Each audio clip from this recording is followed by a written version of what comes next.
My throat slit, I was pushed off the cliff, but the last scene before me was my devoted mate over there kissing the hand of my dear sister. Reborn, I had returned to the day I chose my beast. The little fox looked at me eagerly, his crimson eyes glistening. I raised my hand, and under his expectant gaze, pointed past him to the frail white snake behind him. I want him.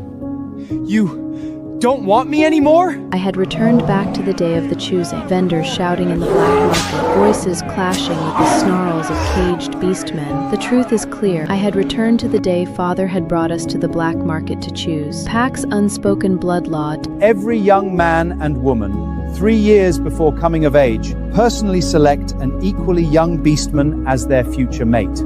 Bonded for life, no betrayal, no abandonment.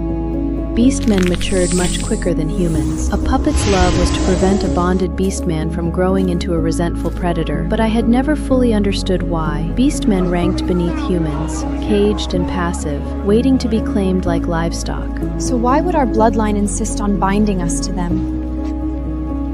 Weren't they afraid of us being betrayed? Suddenly, I locked with Kale's eyes, still young and naive. Memory of my past life resurfaced. The stinging pains of my throat being slipped are so vivid. I bit it back and steadied myself with a fist pressed hard against the pain in my chest and looked around. The massive holding cage ahead contained no fewer than 20 beastmen. Unsurprisingly, every one of them bore fresh wounds. My gaze locked instantly on Kale, hunched in the corner, arm torn by bite marks, his fox ears and tail no longer able to stay hidden. He caught my gaze, and something lit in his eyes. Then he moved toward me. Alara, which one do you like? Seraphina.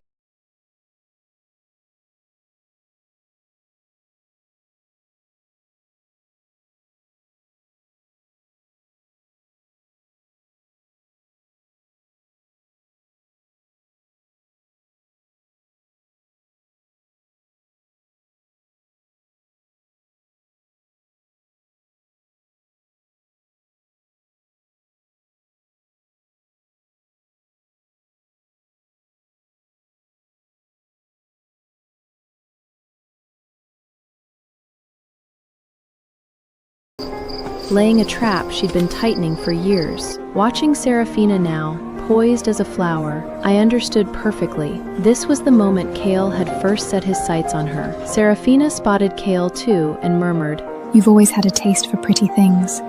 That fox suits you." Pretty, and nothing else. The color drained from Kale's face.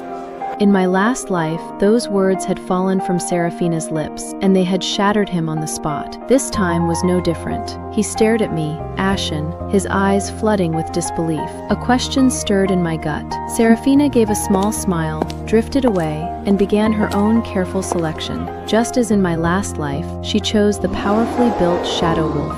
Now I was the only one who hasn't chosen. Few beastmen remained in the cage. A quick sweep found Kale watching me with naked hope. My gaze moved past him and settled on the beastman behind, half human, half serpent, coiled and utterly still. If memory served, no one had chosen him in my last life, but a beastman had risen in this city after that, a name that made even hardened predators go still, Silas. Single-handedly, he had dismantled the black market, led a mass exodus of captive beastmen, and years later stood across a negotiating table from the humans, and won equal rights for every last one of his kind. I had crossed paths with Silas once, and that white serpent tail was burned into my memory. Right now, Silas could barely hold his human form, every inch of him fragility. Made up your mind? Father's voice cut through the noise. Yes. I want him.